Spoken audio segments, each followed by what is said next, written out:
Hello everyone, welcome back to TAF IAS Academy. So இன்னைக்கு news articles discussion start பண்ணிடலாம். First and foremost article பாருங்க. The Iran war intensifies India strategic challenge.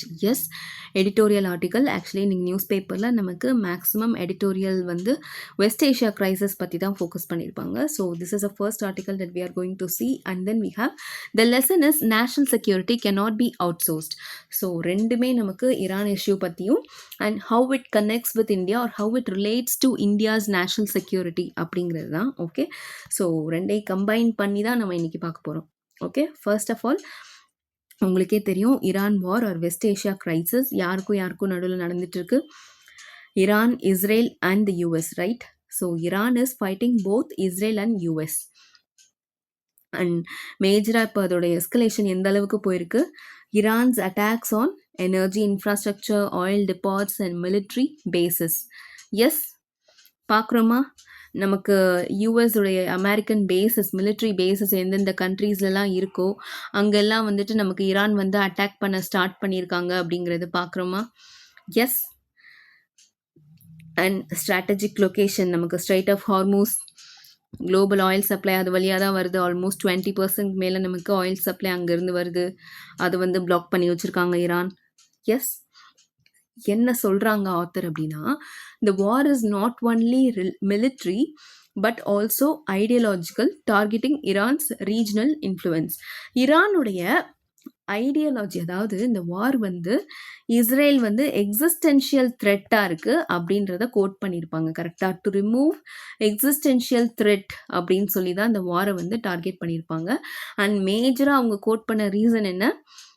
ஈரானுடைய nuclear programme, அதுதான் major reason அப்படின்னு சொல்லியிருப்பாங்க இல்லையா? But this war is not just nuclear, it is beyond that, it is ideological, targeting Iran's regional influence அப்படிங்கிறதா இந்த author சொல்லியிருப்பாங்க. And இதை நம்ம ஆல்ரெடி இன்னொரு ஆர்டிக்கல்லையும் பார்த்துருப்போம்.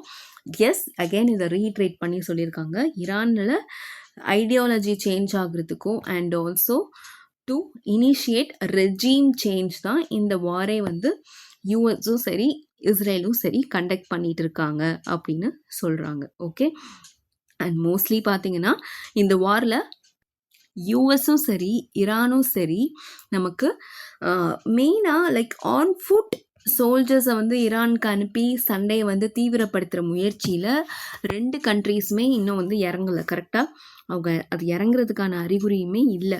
பியோர்லி இது வந்து ஏரியல் ஆர் வான்வழி தாக்குதலாக மட்டும்தான் நடந்துட்டுருக்கு. கரெக்டாக ஏர் ஸ்ட்ரைக்ஸாக மட்டும்தான் இருந்துகிட்ருக்கு. ஸோ வெறுமனை ஏர் ஸ்ட்ரைக்ஸ் வச்சு மட்டுமே ஒரு இந்த வெஸ்ட் ஏஷியன் கண்ட்ரியில் வந்து ரெஜீம் சேஞ்சை கொண்டு வந்துட முடியுமா அப்படின்னு கேட்டால் அது ஒரு கொஸ்டின் மார்க். ஓகே, அதுவுமே இந்த ஆர்டிக்கலில் சொல்லியிருக்காங்க. And next, regional security break down.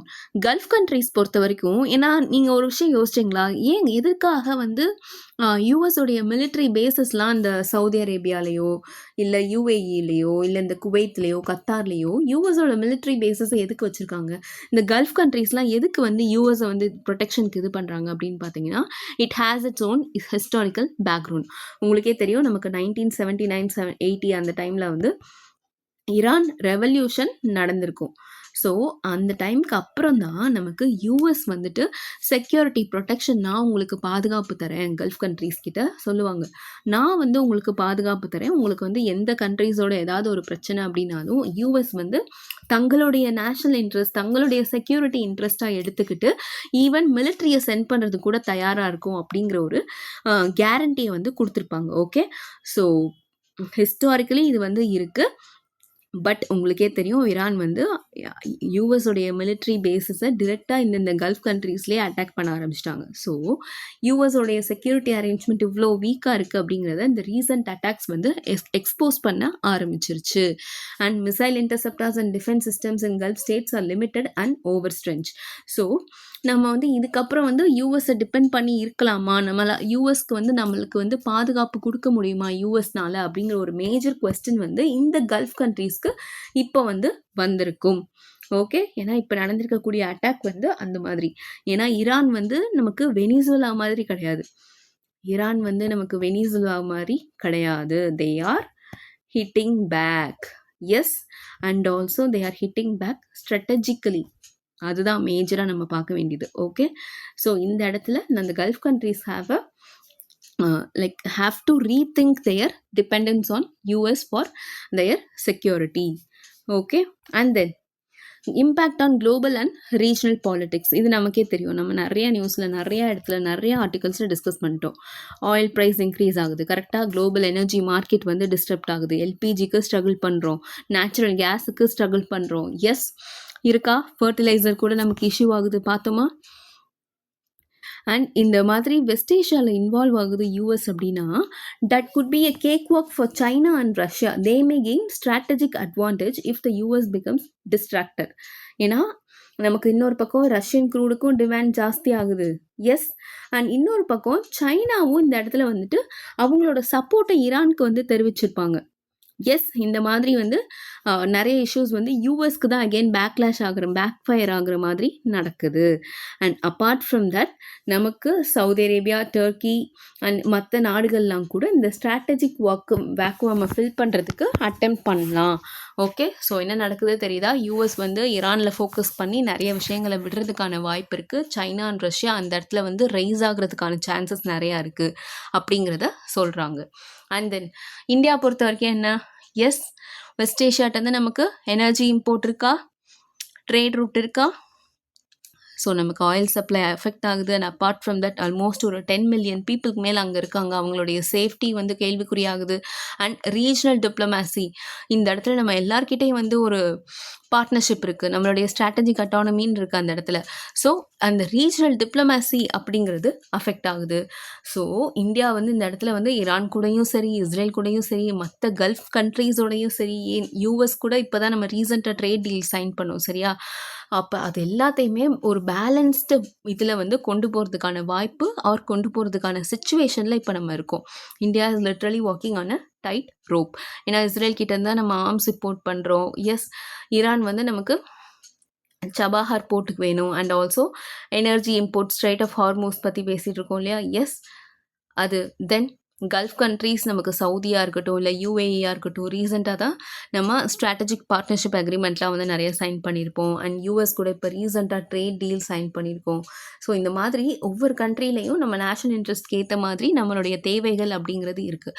So இந்த இடத்துல எந்த கண்ட்ரிக்கும் நம்ம வந்து ஒரு ஸ்டாண்ட் எடுத்து பேசிட முடியாது. எல்லா ரிலேஷன்ஸையும் நம்ம ஈக்குவலாக பேலன்ஸ் பண்ண வேண்டிய சுச்சுவேஷனில் இருக்கும். And this conflict further complicates India strategic and economic interest in the region. Okay, என்னென்ன இஷ்யூன்றது தெளிவாக புரிஞ்சதா? இந்தியா பொறுத்த வரைக்கும் implications. Okay, and next national security பொறுத்த வரைக்கும் என்ன லெசன்? ஆக்சுவலி இப்போ நடக்கக்கூடிய வார்லேருந்து இந்தியா என்ன கற்றுக்கலாம்? First and foremost, national security cannot rely entirely on foreign powers. Yes, Gulf கண்ட்ரீஸில் இருக்கக்கூடிய யூஎஸ் மிலிட்ரி பேஸஸை ஈரான் அட்டாக் பண்ணுதுன்னு நம்ம பார்த்தோமா? அப்போ கல்ஃப் கண்ட்ரீஸ்க்கு யூஎஸ்னால ப்ரொடெக்ஷன் கொடுக்க முடியலை தானே? எஸ், அப்போது எக்ஸ்டர்னலாக ஒரு செக்யூரிட்டியோ ஒரு கேரண்டியோ நம்ம எக்ஸ்பெக்ட் பண்ணிகிட்டு இருக்கிறது, ஒரு ஃபாரின் பவரை ரிலை பண்ணி நம்ம நேஷ்னல் செக்யூரிட்டியை வச்சிருக்கிறதுங்கிறது இட் நோ லாங்கர் ஒர்க்ஸ். இது வந்து நமக்கும் பொருந்தும். And next, the conflict shows the limits of outsourced security guarantees. Yes, again அதே தான். நமக்கு வந்து எந்த அளவுக்கு வந்து ஒரு வெளியிலேருந்து ஒரு எக்ஸ்டர்னலாக வரக்கூடிய பாதுகாப்பு எந்த அளவுக்கு கொடுக்க முடியும், அதோட லிமிட்டேஷன் என்ன, அதோட இம்பேக்ட் என்ன அப்படிங்கிறத நம்ம வந்து ஈரான் இஸ்ரேல் வாரில் வந்து பார்த்துட்ருக்கோம். And countries must build self reliant defence capabilities. இது வந்து ரொம்ப ரொம்ப ரொம்ப ரொம்ப இம்பார்ட்டன்ட். இது ரிலேட்டடாக நம்ம அடுத்து டிஸ்கஸ் பண்ணுவோம். And strategic autonomy is essential in an uncertain geopolitical environment. Yes, நம்மளுடைய ஸ்ட்ராட்டஜிக் அட்டானமி அப்படிங்கிறது தான் ரொம்ப முக்கியம். ஆனால் இதையுமே யூஎஸ் வந்து என்னென்னு கோட் பண்ணியிருப்பாங்க? ஸ்விங் ஸ்டேட் அப்படின்னு இந்தியாவை சொல்லியிருப்பாங்க. கரெக்டாக நம்ம ஸ்ட்ராட்டஜிக் அட்டானமி அப்படின்னு சொல்கிறதே அவங்க வந்து ஸ்விங் ஸ்டேட் அப்படின்னு இந்தியாவை சொல்லியிருப்பாங்க. Like India is not a trustworthy or reliable partner அப்படின்னு அவங்க எதை வச்சு சொல்லியிருப்பாங்க? ஏன்னா நம்ம வந்து எந்த கண்ட்ரிக்கு பின்னாடியும் ஒரு ப்ராப்பர் ஸ்டாண்ட் எடுத்து நிற்க மாட்டேங்கிறோம். ஏன்னா நம்ம என்ன தான் சொல்கிறோம்? பீஸ் அண்ட் ஸ்டெபிலிட்டி இந்த west Asia is a priority. நமக்கு பீஸ் அண்ட் ஸ்டெபிலிட்டி முக்கியம். இதுதான் நம்ம கொடுக்கக்கூடிய ஸ்டேட்மெண்ட் அகெயின் அண்ட் அகெயின். கரெக்டாக? ஸோ எந்த ஒரு கண்ட்ரிக்கும் நம்ம ப்ராப்பராக ஒரு ஸ்டாண்ட் எடுத்து ஒரு சப்போர்ட் பண்ணுறோம் அப்படிங்கிற உறுதியும் நம்ம கொடுக்க மாட்டேங்கிறோம். அதனால் நம்ம அது actually that is our strategic autonomy. ஏன்னா India is a sovereign country. Strategic அட்டானமிங்கிறது நம்மளுடைய இன்டர்நேஷ்னல் பாலிசி. ஸோ அது ஆனால் யூஎஸ் எப்படி பார்க்குறாங்க, India is a swing state, not a trustworthy or a reliable partner அப்படின்னு பார்க்குறாங்க. ஓகே, ஸோ அகெயின் நமக்கு இந்த ஸ்ட்ராட்டஜிக் அட்டானமியை அதுக்காக விட்டுற முடியாது. ஸ்டில் இந்த இப்போதைக்கு இந்தியா இருக்கக்கூடிய சுச்சுவேஷனில் ஸ்ட்ராட்டஜிக் அட்டானமி அப்படிங்கிறது much much much more essential தேன் any other policy. Okay, so அதனுடைய இம்பார்ட்டன்ஸ் நம்ம இந்த வார்லேருந்து மேஜராக லேர்ன் பண்ணியிருக்கோம். நெக்ஸ்ட்டு இந்தியாவுடைய டிஃபென்ஸ் செல்ஃப் ரிலையன்ஸ், ஆத்ம நிர்பர்தா. எஸ், இது வந்து நம்ம எப்போ ரியலைஸ் பண்ணோம் அப்படின்னா, கார்கில் வார் 1999 நடந்தது இல்லையா, அதுக்கப்புறம் தான் நம்ம வந்து இந்த ஆர்ம்ஸ் ஆர் வெப்பன்ஸ் பொறுத்த வரைக்கும் எந்த அளவுக்கு இம்போர்ட் டிபெண்ட்டாக இருக்கும் அப்படிங்கிறத ரியலைஸ் பண்ணோம். எந்த அளவுக்கு இந்தியா வந்து வல்னரபிளாக இருக்குது அப்படிங்கிறது. ஆனாலுமே நம்ம இண்டிஜினஸாக ஒரு டிஃபென்ஸ் ப்ரொடக்ஷன் வந்து ஸ்டார்ட் பண்ணுங்கிறது நமக்கு ஆஃப்டர் 2014 ஆத்ம நிர்பர் பாரத் இனிஷியேட்டிவ் மூலமாக தான் வந்துட்டு நமக்கு ஸ்டார்ட் பண்ணியிருப்போம். இப்போ நமக்கு வந்து மேஜராக பிராமோஸ் மிசைல், தேஜஸ் ஃபைட்டர் ஏர்க்ராஃப்ட் இதெல்லாம் வந்து இந்தியாவில் ப்ரொடியூஸ் பண்ணுறோம், இண்டிஜினஸாக மேனுஃபேக்சர் பண்ணுறோம். மற்ற கண்ட்ரீஸ்லாம் அதை வந்து டிமாண்ட் பண்ணுறாங்க. எஸ், ரீசெண்டாக கூட ஃபிலிப்பீன்ஸ்க்கு சென்ட் பண்ணியிருப்போம். இந்த மாதிரி நிறையா பார்க்குறோம் இல்லையா. அது எல்லாமே இப்போ தான் வந்துட்டு நமக்கு டிஃபென்ஸ் ப்ரொடக்ஷன்லேயே ஈவன் ப்ரைவேட் இன்ட்ரடியூஸ் பண்ணுறது எல்லாமே இப்போ தான் வந்து நமக்கு ஸ்டார்ட் ஆகியிருக்கு. ஸோ டிஃபென்ஸ் செக்டார் பொறுத்த வரைக்கும் அதில் செல்ஃப் ரிலையண்ட் ஆகணும் அப்படிங்கிறது ரொம்ப ரொம்ப ரொம்ப ரொம்ப important. And defence exports rising, strengthening India strategic autonomy. Again defence நம்ம இம்போர்ட் பண்ணிட்டு இருந்த இடத்துல இம்போர்ட்டை வந்து இம்போர்ட்டுக்கு ஈக்குவலாக இம்போர்ட்டை விட எக்ஸ்போர்ட்ஸ் வந்து அதிகமாக பண்ணுறதுக்காக கவர்மெண்ட் அதாவது நிறையவே ஸ்டெப்ஸ் எடுத்துகிட்டு இருக்காங்க, நிறைய இனிஷியேட்டிவ் கொண்டு வந்துகிட்டே இருக்காங்க. நம்மளுமே டிஃபென்ஸ் எக்ஸ்போர்ட்ஸ் வந்து நிறையவே இன்க்ரீஸ் பண்ணியிருக்கோம். So it shows or strengthens India's strategic autonomy further. Okay, so final way forward அப்படிங்கிறது என்ன சொல்லலாம்? Yes, strengthening domestic defence manufacturing and technology, maintaining balanced diplomacy in West Asia, protecting energy security and supply chains, promoting strategic autonomy to handle global crisis independently. இதுக்கு முன்னாடி நம்ம என்னெல்லாம் டீட்டெயில்டாக பார்த்தோமோ அது எல்லாமே வந்துட்டு நம்ம ஃபர்தராக எப்படி என்ஹான்ஸ் பண்ணுறது, ஃபாலோ பண்ணுறது, அதுதான் நமக்கு way forward. Okay, so that's all about these articles. Next பாருங்கள், what is the Musi riverfront development project. இது வந்து தெலுங்கானாவில் நமக்கு ரீசெண்டாக தெலுங்கானா கவர்மெண்ட் வந்து இன்ட்ரடியூஸ் பண்ணியிருக்கிற ப்ரப்போஸ் பண்ணியிருக்கிற ப்ராஜெக்ட். இதுக்கு நமக்கு அந்த சரௌண்டிங்கில் இருக்கிற மக்கள் வந்து நிறையவே எதிர்ப்பு தெரிவிச்சிருக்காங்க. ஏன்னா ஃபர்ஸ்ட் ஆஃப் ஆல் அவங்கள கன்சல்ட் பண்ணல, ரெண்டாவது அவங்களுடைய வாழ்வாதாரம் பாதிக்கப்படுது. லைக் அவங்கள வந்து அந்த இடத்துல அந்த பர்டிகுலர் லொக்கேஷனில் இருக்கிற ஸ்லம்ஸ் எல்லாம் வந்து வெக்கேட் பண்ண சொல்லியிருக்காங்க. ஸோ ஈவன் நமக்கு மூசி ஜன் அந்தோலன் அப்படிங்கிற ஒரு பாலிசியை நமக்கு எப்படி நர்மதாக்கு இருந்தது, அந்த மாதிரி வந்து இங்கேயுமே வந்துட்டு ஒரு பாலிசியில் ப்ரொட்டஸ்ட் மூவ்மெண்ட்டே வந்து ஸ்டார்ட் பண்ணியிருக்காங்க. So to know about Musi river, அதோடைய ஹைட்ரோலஜி அண்ட் டெவலப்மெண்ட் பார்க்க போகிறோம். First of all geographical location பார்த்தீங்கன்னா அனந்தகிரி ஹில்லாக்ஸ் நமக்கு தெலுங்கானாவில் விகாராபாத் மாவட்டத்தில் அனந்தகிரி அந்த மலைப்பகுதிகள் இருக்குது இல்லையா, அங்கே இருந்து வரக்கூடியது அந்த Musi river. And it is formed by confluence of 2 more rivers, Musa and Esi. Okay, இந்த 2 ரிவர் சேர்ந்து தான் நமக்கு மூசி ரிவர் அப்படின்னு ஃபார்ம் ஆகி ஃப்ளோ ஆகி வருது. ஆல்மோஸ்ட் ஒரு 260 கிலோமீட்டர் ஃப்ளோ ஆகுறது, ஒரு 55 கிலோமீட்டர் ஹைதராபாத் சிட்டிக்குள்ளே ஃப்ளோ ஆகுது. And finally it joins the Krishna river as a tributary. So Musi river is a tributary of river Krishna. Okay, மறந்துடாதீங்க. அண்ட் இதனுடைய historical significance or historical background அப்படின்னு பார்த்தீங்கன்னா உங்களுக்கே தெரியும், ஹைதராபாடை ரூல் பண்ணது நிசாம். ஸோ 1908 மூசி ஃப்ளட்ஸ் வந்த சமயத்தில் அப்போது நிசாமாக இருந்த மிர் உஸ்மான் அலி கான் என்ன பண்ணியிருப்பாங்கன்னா 2 ரிசர்வாயர் ஒரு 2 டேம்ஸ் வந்து ஃப்ளட் கண்ட்ரோலுக்காக கன்ஸ்ட்ரக்ட் பண்ணியிருப்பாங்க. ஒன்று வந்து Usman Sagar and another one is Himayat Sagar. Okay, இந்த 2 ரிசர்வார் நமக்கு 1908 ஃப்ளட் கண்ட்ரோலுக்காக கன்ஸ்ட்ரக்ட் பண்ணியிருக்காங்க. இது வந்து ஹிஸ்டாரிக்கல் பேக்ரவுண்ட். நவ் மூசி ரிவர் ஃப்ரண்ட் டெவலப்மெண்ட் ப்ராஜெக்ட் பொறுத்த வரைக்கும் என்னன்னா, இந்த மூசி ரிவர் வந்து சீசனல் ரிவர், அது வந்து பெரனியல் ரிவர் கிடையாது. புரியுதா? Seasonal river. பெரனியல் ரிவர்னா என்னது? Flows throughout the year. கரெக்டாக படிச்சிருக்கோமா? ஸோ இது கவர்மெண்ட்டோட எய்ம் என்ன, அந்த சீசனல் ரிவரை நான் வந்து பெரனியல் வாட்டர்வேயாக மாற்ற போகிறேன் with shopping areas, leisure activities or spaces and heritage structures இதெல்லாம் கொண்டு வந்து அந்த மூசி ரிவர் ஃப்ரண்ட் டெவலப்மெண்ட் ப்ராஜெக்டை வந்து கம்ப்ளீட்டாக வந்து பொல்யூஷன் ஃப்ரீ அண்ட் ஆல்சோ பெரனியலாக மாற்ற போகிறேன் அப்படிங்கிறது தான் இந்த ப்ராஜெக்டோடைய மேஜர் ஒப்ஜெக்டிவ். அண்ட் ஆல்சோ ஒரு 2.5 டிஎம்சி ஃபீட் ஆஃப் வாட்டர் வந்து கோதாவரி ரிவர்லேருந்து இந்த ரிவருக்கு டிஸ்ட்ராக்ட் பண்ணி விடுறதுக்கும் பிளான் இருக்குது. So that it becomes a perennial waterway, அதாவது இயர் ரவுண்ட் ஃப்ளோ இருக்கணும் அப்படிங்கிறதுக்காக கோதாவரி ரிவர்லேருந்து இவ்வளோ டிஎம்சி வாட்டரை வந்து டைவர்ட் பண்ணுறதுக்கான ஐடியா. இதுதான் வந்து டெக்னிக்காலிட்டி. அப்ஜெக்டிவ் என்ன, இந்த சீசனல் ரிவர் பொல்யூட்டடாக இருக்குது, அதை வந்து பெரனியல் வாட்டர்வேயாக மாற்றணும். அண்ட் எப்படி பண்ண போகிறோம், டெக்னிக்கல் ஆக்சுவல் பிளான் என்ன, ஒரு 2.5 டிஎம்சி வாட்டரை வந்து கோதாவரி ரிவர்லேருந்து நமக்கு வருஷம் ஃபுல்லாக வந்து டைவர்ட் பண்ணி கோதாவரி ரிவர்லேருந்து ஃப்ளோ ஆகுற மாதிரி பார்க்க போகிறோம். அண்ட் அப்பார்ட் ஃப்ரம் தட் ஒரு 39 நியூ சீவேஜ் ட்ரீட்மெண்ட் பிளான்ஸ் வந்து அதில் வந்து கொண்டு வர போகிறோம். ஆல்ரெடி 31 இருக்குது. ஸோ அகெயின் ஒரு 39 அடிஷ்னல் பிளான்ஸ் வந்து கொண்டு வர போகிறோம் to treat urban runoff. இதெல்லாம் தான் இந்த பாலிசியில் ப்ரப்போஸ் பண்ணியிருக்கக்கூடிய அப்ஜெக்டிவ்ஸ். ஸோ என்னென்ன கான்ட்ரவர்சிஸ் இருக்குது, social impact, first of all mass eviction, அந்த ஏரியாவில் இருக்கக்கூடிய ஸ்லம் ரெசிடென்ட்ஸை வந்து இது பண்ணுறது. மூசிய ஜன் அந்தோலன் அப்படிங்கிற ப்ரொட்டஸ்ட் மூவ்மெண்ட்டை ஸ்டார்ட் பண்ணிட்டாங்க அந்த ஏரியாவில் வாழக்கூடிய மக்கள். ரெண்டாவது லேக் ஆஃப் டிரான்ஸ்பரன்சி, அங்கே இருக்கக்கூடியவங்களோ இல்லை கிரிட்டிக்ஸோ இல்லை என்விரான்மெண்டல் எக்ஸ்பர்ட்ஸோ இந்த பாலிசி பற்றியே எந்த விதமான ஒரு டிபிஆர் டீட்டெயில்டு ப்ராஜெக்ட் ரிப்போர்ட் அப்படிங்கிறதே வந்து தெரியப்படுத்தலை, பப்ளிக் டொமைன்லேயே ஆக்சுவலி இல்லை அப்படிங்கிறது ஒரு மேஜர் இஷ்யூவாக இருக்குது. So lack of transparency. And funding பார்த்தீங்கன்னா ஆக்சுவலி டிபிஆரே இன்னும் நீங்கள் கொடுக்கல. எந்த ஒரு ப்ராஜெக்ட் ஸ்டார்ட் பண்ணுறதுக்கு முன்னாடி இந்த டிபிஆர் டீட்டெயில் ப்ராஜெக்ட் ரிப்போர்ட் அப்படிங்கிறது ரொம்ப முக்கியம். அண்ட் அது வந்து பப்ளிக் டொமைன்லேயும் இருக்கணும். அது எதையுமே இது பண்ணாமல் இந்த ப்ராஜெக்ட் வந்து ஏஷியன் டெவலப்மெண்ட் பேங்க் இருக்கு இல்லையா, ஏடிபி, அவங்கக்கிட்ட இந்த ஃபண்டிங் அப்ரூவலே வாங்கிட்டாங்க. ஸோ அது வந்து ஒரு மேஜர் இஷ்யூவாக இருக்குது. ஸோ இதெல்லாம் தான் இந்த மூசி ரிவர் ஃப்ரண்ட் டெவலப்மெண்ட் ப்ராஜெக்ட் பொறுத்த வரைக்கும் இருக்கக்கூடிய கான்ட்ரவர்சி. மூசி ரிவர் லொக்கேஷன், அதனுடைய ட்ரிபியூட்ரி, எந்த ரிவருடைய ட்ரிபியூட்ரி, அண்ட் ஆக்சுவலி எந்த ஸ்டேட் அப்படிங்கிறதே உங்களுக்கு வந்து கொஸ்டினாக கேட்கலாம். ஸோ இதெல்லாம் நல்லா பார்த்து வச்சுக்கோங்க. நெக்ஸ்ட் பாருங்க, RBI buys 50,000 crore G-Secs for liquidity tranche 2 on Friday. So நமக்கு உங்களுக்கே தெரியும் வெஸ்ட் ஏஷியா க்ரைசிஸ் போயிட்டுருக்கு. அது வந்து நம்ம இந்தியன் எக்கானமி அஃபெக்ட் பண்ணுறதுக்கான சான்சஸ் நிறையவே இருக்குது. ஆக்சுவலி வேரியஸ் வேஸில் நமக்கு ஆல்ரெடி அஃபெக்ட் ஆகிட்டு தான் இருக்குது.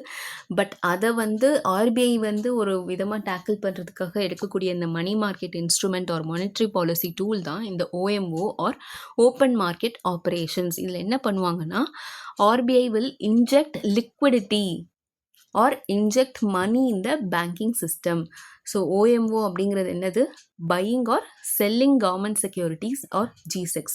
லிக்விடிட்டினா என்னது, பொருளாதாரத்தில் பணப்புழக்கத்தை கொண்டு வர்றது. பணப்புழக்கம், லிக்விடிட்டி அதிகப்படுத்துகிறோம் அப்படின்னா பணப்புழக்கத்தை அதிகப்படுத்துறது அப்படின்னு நம்ம சொல்லுவோம். ஸோ இந்த இடத்துல நம்ம சப்போஸ் ஆர்பிஐ வந்து கவர்மெண்ட் செக்யூரிட்டிஸை பை பண்ணுறாங்க அப்படின்னா ஆர்பிஐ வந்து தங்கிட்ட இருக்கிற மணியை எக்கானமியில் போடுறாங்க, போட்டு G-Secs எடுக்கிறாங்க.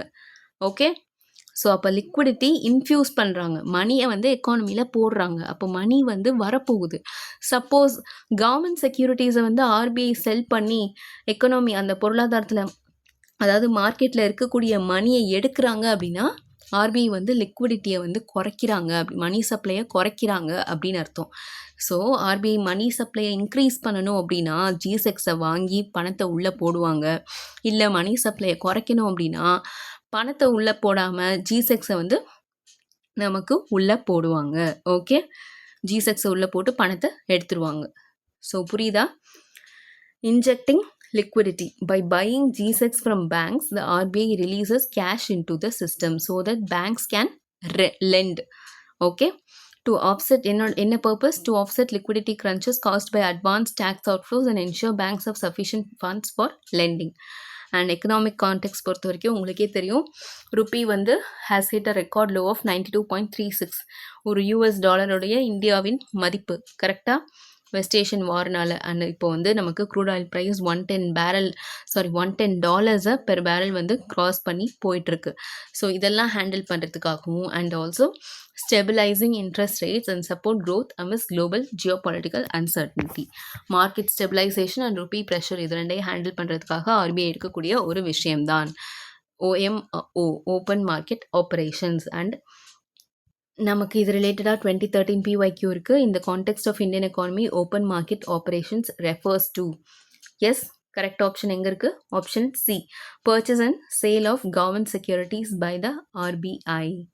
ஓகே, எல்லாமே உங்களுக்கு ரிலேட்டட் ஸ்டேட்மெண்ட் மாரி தெரியும். எல்லாமே பாருங்க banking related, RBI related. But the correct answer is purchase and sale of government securities by the RBI. Okay. So that's all for today. Thank you so much for watching. See you tomorrow.